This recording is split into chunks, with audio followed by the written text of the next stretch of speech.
우리는 계속해서 예수님의 제자들에 대한 이야기를 함께 살펴보고 있습니다. 공생애를 시작하신 예수님께서는 가시는 곳마다 말씀을 가르치셨고 또한 놀라운 기적들을 행하시자 많은 무리가 예수님을 쫓았다라는 것을 여러 번의 설교를 통해 제가 여러분들에게 전달드리기도 했죠. 얼마나 많은 사람들이 예수님 곁을 따랐었는지 우리는 정확하게 알 수는 없지만 분명한 것은 성경을 그 예수님을 따르는 많은 사람들을 일컬어 무리라 했고, 예수님께서는 그 무리들 중에 12명을 뽑아 사도 곧 제자라 부르셨다라는 것을 우리는 말씀을 통해서 확인할 수 있습니다. 그렇다면 여러분, 예수님께서는 어떤 기준으로 그 많은 무리들 가운데 12사람을 선택하셨을까요? 어떤 기준으로 그 많은 무리들 가운데서 예수님의 제자로 선택하셨느냐라는 것입니다.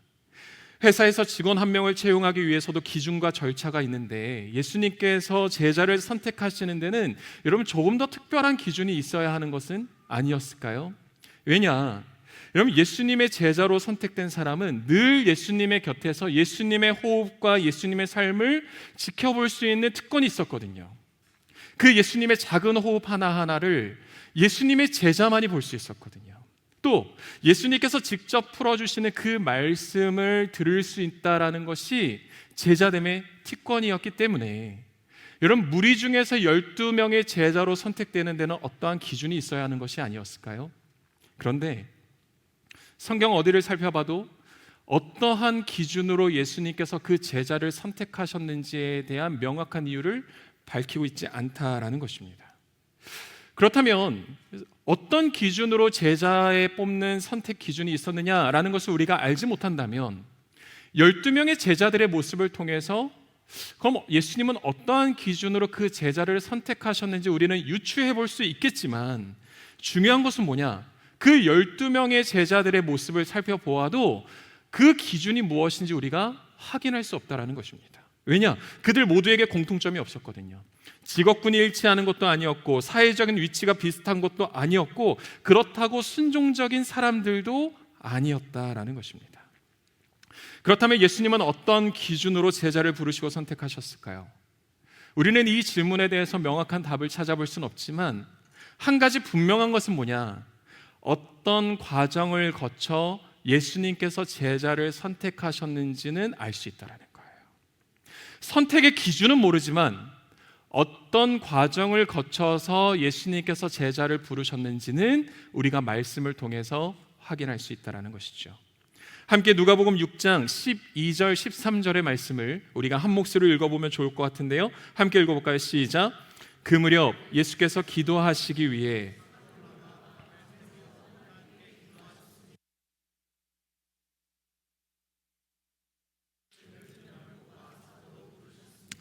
여러분, 우리가 이 말씀을 통해서 확인할 수 있는 것은 무엇이냐? 예수님께서 제자들을 선택하시기 앞서 보이셨던 예수님의 모습 하나를 발견할 수 있게 되는데 그것은 바로 밤을 새워 기도하셨다는 거예요. 그러니까 어떠한 기준을 가지고 예수님께서 제자들을 선택하셨는지는 모르겠지만 예수님께서 그 제자들을 선택하시는 그 과정 앞에 기도가 있었다라는 것을 우리는 발견할 수 있다라는 것이죠. 여러분, 밤이 새워 기도해 보신 적이 있으십니까? 우리는 흔히 말해서 밤이 새운 기도, 철야 기도라고 하죠. 여러분, 밤이 새운 그 철야 기도를 여러분 해보신 적 있으신가요? 우리가 얼마 전 나라와 민족을 위해서 파운데이션을 통해서 우리가 철야 기도를 해본 적은 있지만 여러분, 평소에 밤을 새워서 기도한다라는 것이 우리에게 있어서 그렇게 쉬운 일은 아닙니다. 왜냐하면 철야라는 것은 사람이 살아가는 데 있어 꼭 필요한 잠을 포기하며 하는 기도이기 때문이다라는 거죠. 그래서 누군가가 밤을 새워서 기도한다라고 한다면 그 사람의 기도의 내용이 무엇인지는 우리는 알 수 없겠지만 그 사람이 하고 있는 그 기도의 내용이, 그 기도의 무게가 결코 가볍지 않다라는 반증이라는 것을 우리는 알 수 있다는 거죠. 그렇다면 여러분, 우리는 예수님께서 어떤 기준으로 제자를 선택하셨는지 우리는 알지 못하지만 한 가지 우리가 분명하게 알 수 있는 것은 무엇이냐? 예수님께서 제자를 선택하신 것은 밤을 새워 기도하실 만큼 중요한 일이었다는 거예요. 예수님께서 12명의 제자를 선택하신 것은 어떠한 선택의 기준을 갖고 선택하셨는지 우리는 알지 못하지만 예수님께서 그 12명의 제자를 선택하시는 것이 결코 예수님께 가벼운 일은 아니었다라는 것입니다. 그러니까 여러분, 예수님께서 제자를 부르시는 것, 나를 따르라 하셨던 예수님의 그 짧은 한 문장이 결코 가벼운 부르심이 아니라 예수님의 고민과 기도가 담긴 선택이었다라는 것을 우리는 기억해야 되는 거죠. 그러니까 예수님께서 저와 여러분들을 향해서 나를 따라라. 주님 오신 줄 알았어요. 예수님께서 저와 여러분들을 향하여 나를 따라라 하셨던 그 말씀이 여러분 결코 가벼운 부르심이 아니었다라는 것이죠. 근데 여러분, 문제는 뭐냐?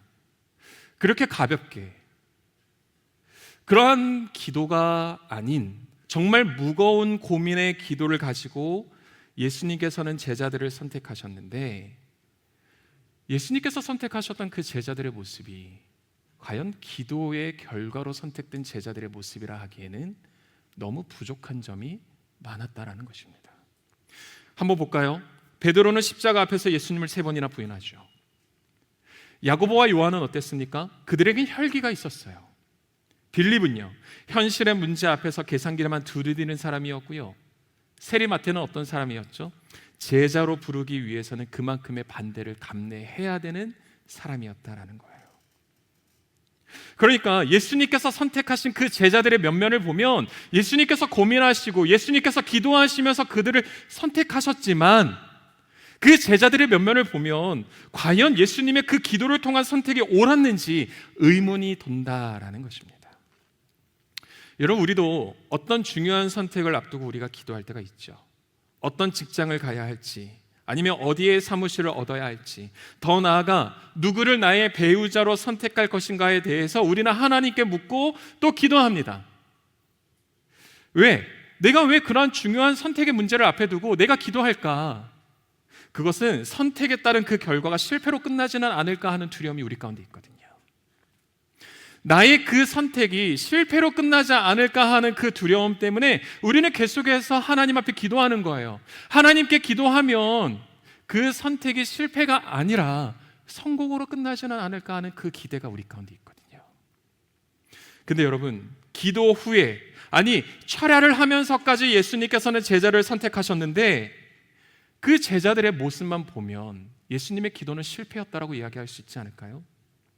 앞서 말씀드렸던 그 제자들의 모습만 봐도, 아니 아직 우리가 살펴보지는 않았지만 예수님께서 직접 선택하셨던 가룟 유다를 통해 예수님은 로마 군인에게 넘겨지는 배신감과 수치를 당해야만 했기에 예수님께서 기도로 선택하셨던 그 제자들, 아니 그 예수님의 기도는 실패했던 것이 아니었을까요? 그러나 예수님의 기도가 실패는 아니었을까 하는 이 질문에 우리는 분명하게 대답할 수 있습니다. 뭐냐? 그 기도가 실패가 아니었다라는 거예요. 왜? 여러분, 예수님께서 그런 제자들을 선택하신 목적이 있었거든요. 예수님께서 그런 제자들을 선택하신 목적이 있었다고요. 제자들과 같은 사람들을 하나님의 품으로 인도하시기 위한 예수님의 목적이, 예수님께서 그들을 선택하신 목적이었거든요. 가장 대표적인 사건이 뭐죠? 세리 마태를 부른 사건이죠. 예수님께서 마태를 제자로 선택하시고 그의 집에 머물러 식사 교제를 하실 때 바리새파 사람들이 예수님의 제자들을 향해서 뭐라고 이야기하냐면 이렇게 얘기하는 거예요. 야야, 너네 선생이라고 이야기하는 저 예수가 어떻게 죄인과 세리들과 함께 저렇게 밥을 먹을 수 있느냐? 저것은 유대 사람들에게 금지된 행동이다. 그때 예수님의 대답은 뭐죠? 내가 이 땅에 온 것은 의인을 위해 온 것이 아니라 죄인들을 위해 이 땅 가운데 온 것이고, 그렇기에 그 죄인의 대표적이라고 할 수 있는 그 마태를 내가 제자로 선택한 것이다 라는 거예요.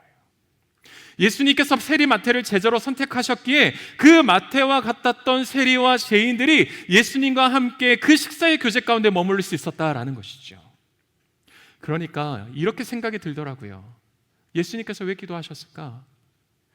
예수님은 어쩌면 그 12명의 사람들을 제자로 품기 위해서는 예수님조차도 기도가 필요하지 않았을까 싶었다라는 생각이 들더라고요. 여러분, 그렇다면 예수님께서는 우리를 향하여 나를 따르라라고 말씀하신다면 우리를 위해서는 얼마나 기도하시고 우리에게 그렇게 말씀하실까, 그런 생각이 들기도 하더라고요. 여러분, 예수님은 마태와 같은 제자를 통해 세상으로부터 소외된 사람들에게 하나님의 품으로 나올 수 있는 길을 열어주셨고, 베드로와 같은 제자를 통해 믿음은 부인했었지만 그럼에도 다시 하나님의 품으로 나올 수 있는 길이 있음을 예수님은 보여주셨거든요. 또한 현실의 문제 앞에서 계산기를 두드리는 그러한 빌립과 같은 사람들, 그런 합리성을 따지는 그러한 사람들에게 계산할 수 없는 하나님의 사랑을 보여주시는 것이 바로 예수님께서 12명의 제자를 선택하신 이유였고 목적이었다라는 것을 우리는 말씀을 통해 보게 된다라는 것입니다. 그래서 제가 분명하게 깨달은 것이 있었어요. 그건 바로 뭐냐면, 기도는, 우리가 어떠한 선택을 앞에 두고 하는 그 기도는 실패를 모면하기 위해서 하는 것이 아니라, 또한 실패보다 성공적인 삶을 선택하기 위한 어떠한 처세술을 위한 기도가 아니라, 우리가 선택 앞에서 기도하는 것은 나를 향한 주님의 마음을 깨닫고 그것을 선택하기 위해서 하는 것이라는 것이 깨달아지더라고요. 여러분, 말이 좀 어려웠어요? 여러분, 예수님께서 제자를 선택하기에 앞서 기도하세요. 왜 기도하셨냐? 그러한 제자를 선택하기 위한, 하나님의 마음을 품기 위한 기도였다라는 거죠. 그러니까 우리가 우리의 삶의 여러 선택 앞에서 우리가 기도할 때 그 기도의 목적이 무엇이 되어야 하는가? 실패가 아니라, 아니면 성공의 삶을 위한 선택이 아니라, 지금 나의 그 선택의 문제 앞에서 하나님께서 내 삶에 원하시는 것이 무엇인지 그것을 깨닫고 그것을 기꺼이 선택하며 나아가는, 나의 성공이 아니라 하나님의 마음을 위한 선택이 바로 우리의 기도의 방향성이 되어야 한다는 것을 우리는 오늘 이 말씀을 통해서 발견할 수 있다라는 것입니다. 여러분, 그리고 이러한 기도를 통해서 예수님께서 12명의 제자를 선택하셨고, 이러한 기도를 통해서 예수님께서는 저와 여러분들을 향하여 나를 따르라고 말씀하셨기 때문에 우리는 사도 바울의 고백과 같이 예수님의 십자가와 또한 예수님의 그 그리스도 외에는 우리의 인생 가운데 전혀 자랑할 것이 없다라는 것이 우리에게 분명히 정리가 돼야 된다는 거죠. 그렇기 때문에 여러분 그거 아세요? 예수님의 제자 외에는요, 예수 그리스도와 예수님의 십자가를 자랑하지 못해요. 그러니까 내가 예수 그리스도를 자랑할 수 있다는 것은, 내가 예수 그리스도의 십자가를 자랑할 수 있다는 것은 오직 예수 그리스도의 제자에게만 주어진 혜택이라는 거죠. 그래서 저는 교회 공동체 안에서 예수 그리스도 외에 다른 자랑이나 다른 고백이 나타나는 것을 저는 너무나 싫어해요.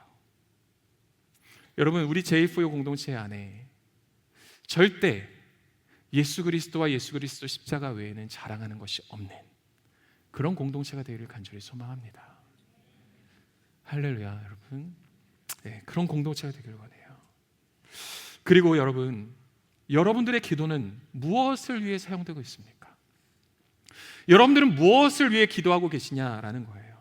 지금 당장 내 삶이 마주한 위기를 모면하기 위해 하나의 방법으로서 기도가 사용되고 있는지, 아니면 나를 향하신 주님의 그 마음을 따라서 내가 한 걸음 한 걸음 나아가기 위한 내 삶의 결단을 위한 기도로 나아가고 있는지, 간절히 바라기는 여러분들의 필요와 여러분들의 목적과 여러분들의 삶의 성공을 위해서 우리가 기도할 수는 있지만, 그것이 우리의 기도의 첫 번째 목적이 아니라 하나님의 마음이 나의 뜻이 되기 위하여 기도하며 나아가는 저와 여러분들의 기도가 되기를 간절히 소망합니다.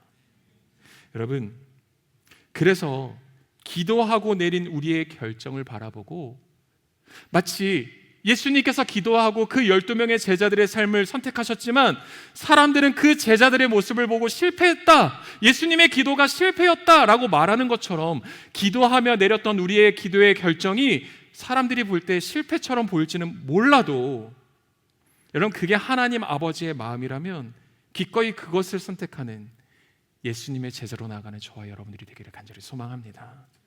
그리고 더 나아가 제자만이 고백할 수 있는 그 고백, 제자만이 고백할 수 있는 그 자랑, 예수 그리스도와 예수 그리스도의 십자가만을 자랑하는 저와 여러분, 우리 제2FO의 모든 가족들이 되기를 진심으로 축복합니다.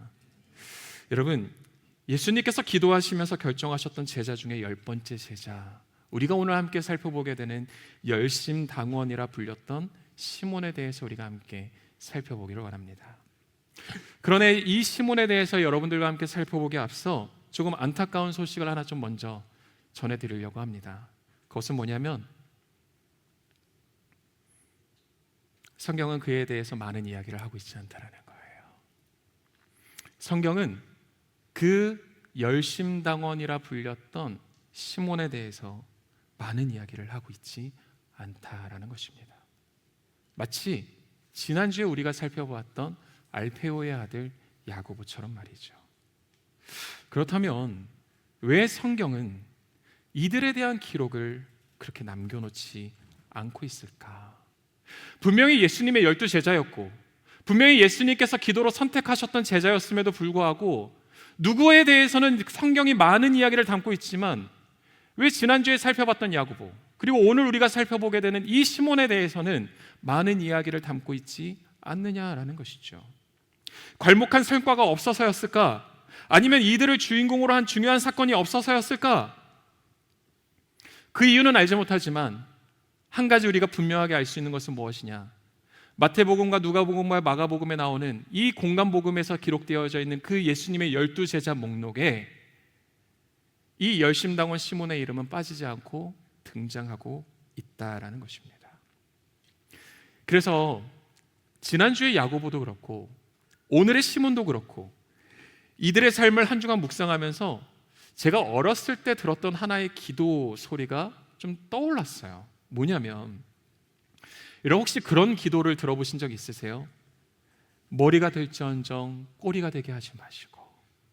들어본 적 있으세요 여러분? 네. 못 들어보셨어요 여러분? 네. 제가 초등학교에 들어가기 전부터 어머니 손을 붙잡고 주일 예배뿐만 아니라 항상 수요 예배도 금요 예배도 이렇게 항상 갔었거든요. 그럼 이렇게 평일에 예배에 나오는 아이들이 많이 없다 보니까 담임 목사님께서 그냥 제가 좀 기특해 보이셨나 봐요. 그러니까 예배 때마다 저를 위해서 축복해서 기도해 주시는데 뭐라고 기도하시냐면 하나님 장차 머리가 될지언정 꼬리가 되게 하지 마시고 뭐 이런 기도를 해주셨던 기억이 나더라고요. 물론 지금에 돌아봐서 그 기도가 제 삶에 응답이 되었나 응답이 되지 않았나 뭐 그건 잘 모르겠지만 중요한 것은 뭐냐? 예나 지금이나 우리는 꼬리가 되기보다 머리가 되는 것을 더 선호한다는 거죠. 우리는 꼬리에 머물기보다 머리가 되기를 더 선호하는 것이 우리가 살아가는 삶의 문화이지 않느냐라는 것입니다. 왜 우리는 꼬리가 되기보다 머리가 되기를 원할까? 보는 것으로 보여지는 것으로 세상은 우리를 또 서로가 서로를 평가하거든요. 보는 것으로 평가해요. 보는 것으로 평가하다 보니까 많은 사람들은 꼬리로 머물기보다는 머리가 되길 원하는 거예요. 왜요? 꼬리보다 머리가 먼저 보이거든요. 그러니까 우리는 보는 것으로 사는 삶을 살아가다 보니까 우리는 꼬리가 되기보다는 머리가 되기를 원하는 삶을 살아간다는 거죠. 그렇기에 이름밖에 등장하지 않는 시몬을 바라보면서 그런 생각이 드는 거예요. 이왕이면 베드로처럼 성경에 조금 더 많은 이야기가 실렸으면 좋지 않았을까? 아니면 마태와 같이 성경 한 권을 남기는 것도 괜찮지 않았을까?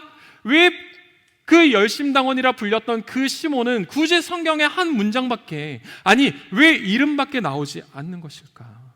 그런 생각이에요. 그런데 여러분 우리가 기억해야 될 것은 무엇인가? 성경에는요 이름 없이 빛도 없이 제자의 자리를 지켰던 사람이 더 많았다는 거예요. 성경에는요 이름도 없이 빛도 없이 그 제자의 삶을 살아갔던 사람들이 더 많았다라는 것입니다. 제가 작년에 서빙고에 있다가 이제 올해 양재 캠퍼스로 오게 되면서 제가 주일마다 목격하게 되는 하나의 장면이 있어요. 오늘도 제가 그 모습을 볼 수 있었는데 여러분 혹시 우리 온누리교회 안에 러빙핸드라는 사역팀이 있다는 거 혹시 아세요? 혹시 들어보신 적 있으신가요? 대청에는 없지만 서로 여러분들이 이제 나중에 성인 공동체에 가시게 되면 러빙핸즈라는 그 사역팀을 보시게 될 텐데 여러분 주일이 되면 계절과 상관없이 항상 앞치마를 메고 손에는 고무장갑을 끼고 쓰레기 봉투를 들고 또 한 손에는 분무기를 들고 교회 곳곳을 돌아다니시는 분들을 여러분들이 보시게 될 거예요. 그분들이 바로 러빙핸즈라는 사역팀이고, 그분들이 하시는 사역이 뭐냐면 여러분들이 자주 이용하시는 교회 화장실을 청소하시고 또한 그 쓰레기들을 정리하시는 사역팀이거든요.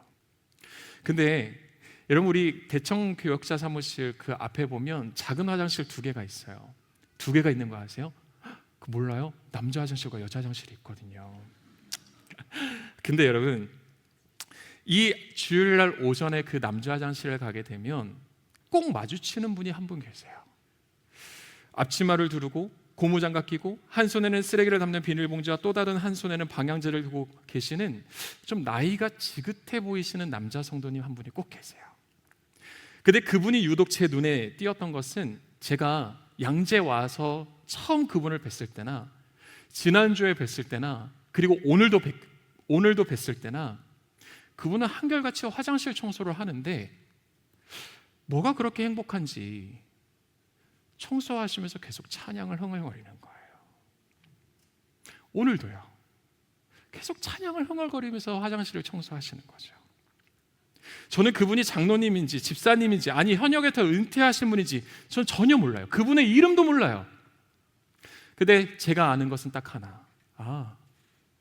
화장실을 청소하면서 저렇게 찬양하시는 분이 계시구나 라는 것이 제 마음 가운데 울려지더라고요. 만약 누군가의 인정을 바라며 그런 사역을 했다면 여러분 할 수 없었을 거라고 생각합니다. 왜냐하면 했다고 해서 티가 나는 사역도 아니고요, 사람들이 알아주는 사역도 아니에요.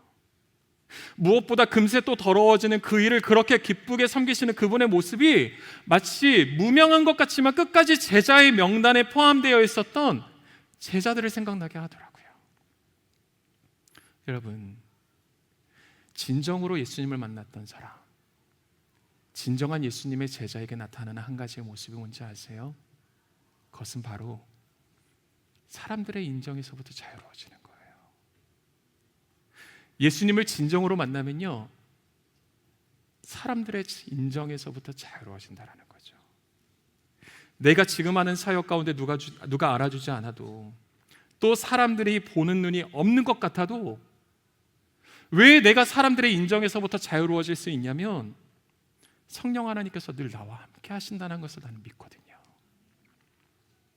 그래서 화장실과 같은 자리에서도 여러분 찬양할 수 있는 거 아닐까요?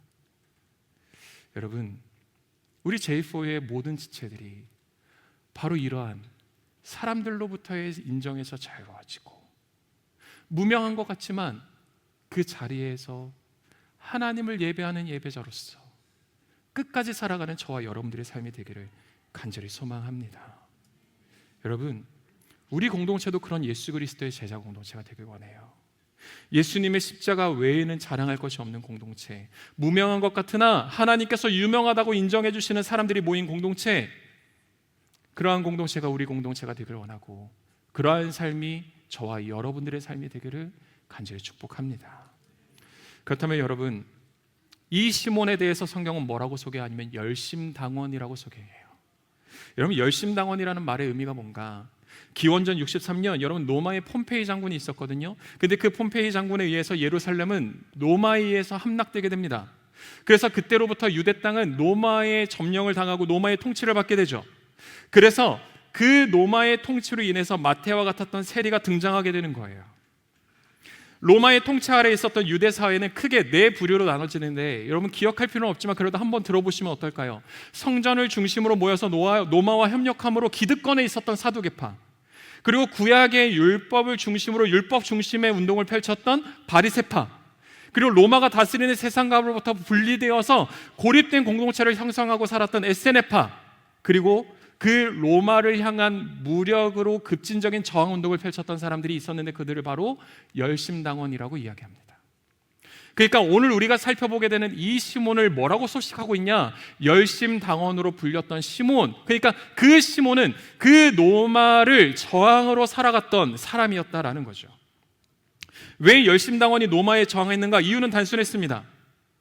하나님 외에 다른 신을 왕으로 섬길 수 없다, 이것이 열심당원들의 주제였다라는 거예요.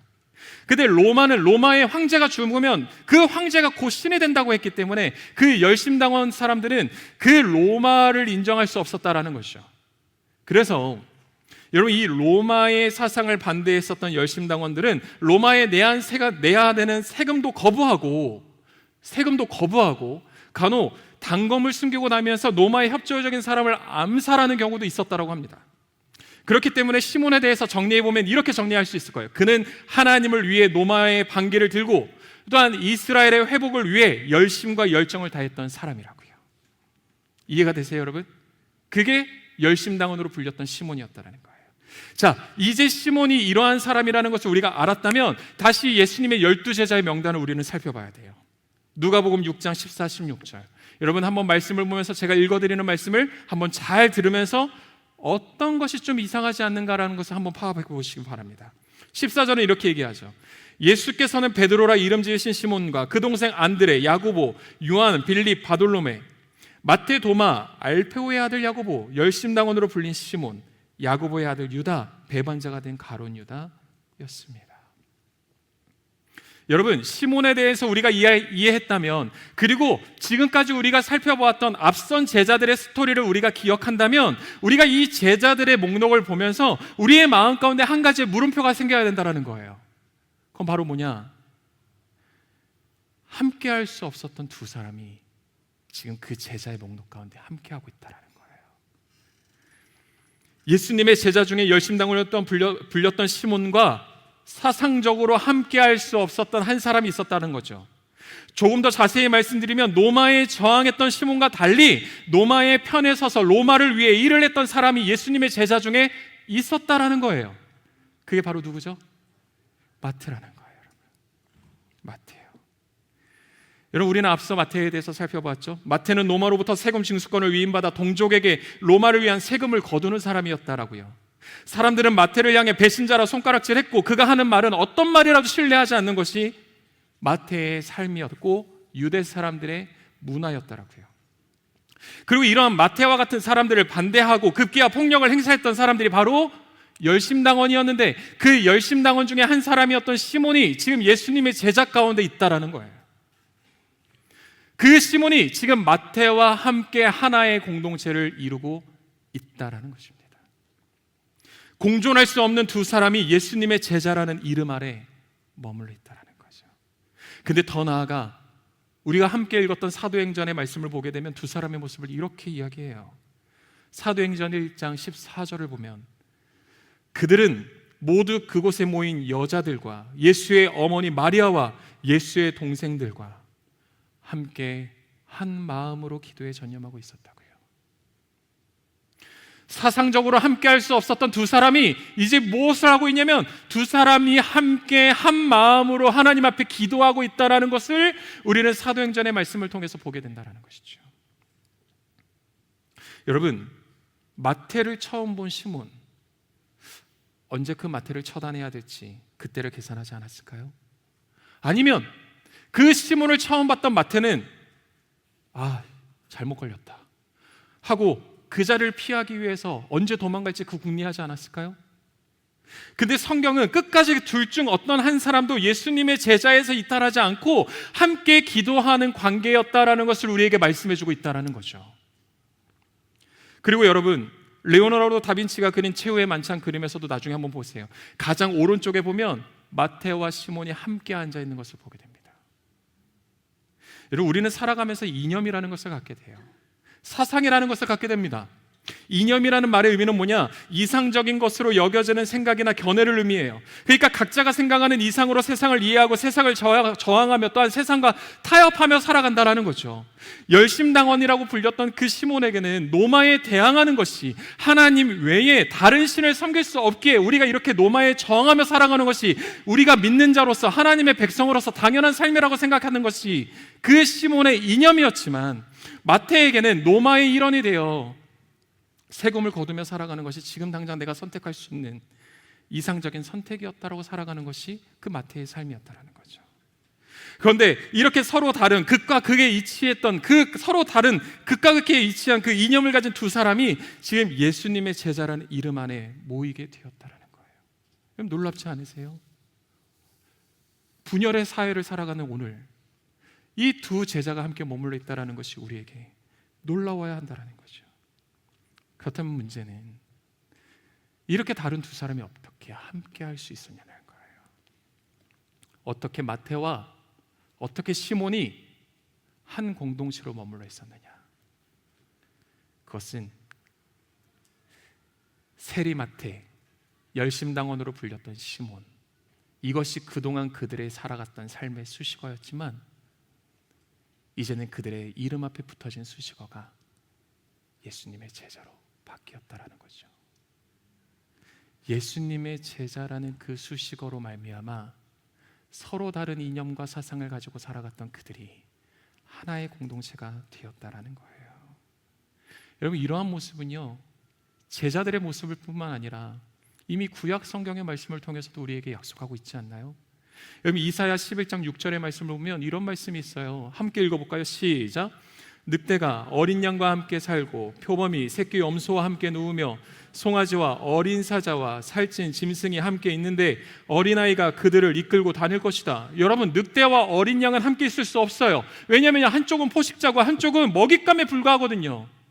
하지만 예수님께서 통치하시는 그 나라에는 적대감이 사라지고 폭력이 사라지고 평화가 회복된다라는 약속을 우리가 받았고, 그 평화가 회복되는 모습을 우리는 어디에서부터 볼 수 있냐면 예수님의 제자를 통해서 볼 수 있다라는 거죠. 그렇다면 예수님의 제자로 살아가는 우리의 삶 가운데 저와 여러분들의 이 제4요 공동체 안에 이러한 평화가 이루어지는 모습이 나타나고 있느냐라는 것입니다. 여러분, 시몬과 마태는 마치 늑대와 어린 양처럼 사회적으로 함께 공존할 수 없는 관계였지만 예수님께서 그들을 제자로 부르시자, 또 예수님의 말씀이 그들의 삶 가운데 머물자 두 사람이 갖고 있었던 서로 다른 이념은 사라지고 또한 막힌 담이 허물어지고 그들이 하나 된 마음을 갖게 되었다라는 것입니다. 예수님을 만난 두 사람, 그들은 이전에는 세리마태였고 이전에는 열심당원으로 불렸던 시몬이었지만 예수님을 만난 이후 그들의 수식어는 예수님의 제자 마태, 예수님의 제자 시몬으로 바뀌게 되었다라는 것입니다. 그들에게 남은 수식어는 그저 예수님의 제자뿐이었다라는 거죠.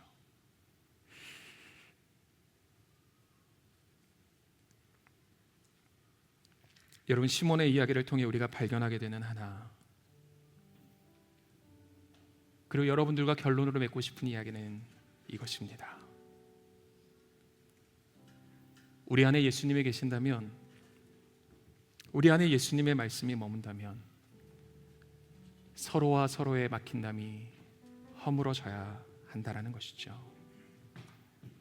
복음이 있는 공동체에 여러분 절대 할 수 없는 것이 뭐냐면요, 끼리끼리의 문화예요.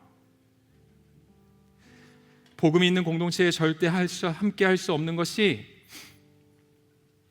나와 다른 생각을 가진 사람에 대한 배타적인 태도를 갖는 겁니다. 마치 손이 발을 향해 뭐라고 할 수 없는 것처럼요. 예수님의 제자였던 시몬이 오늘 이 말씀을 붙들고 나아가는 저와 여러분들에게 이렇게 질문하진 않을까요? 당신을 표현하는 수식어는 무엇입니까? 당신의 수식어는 무엇입니까?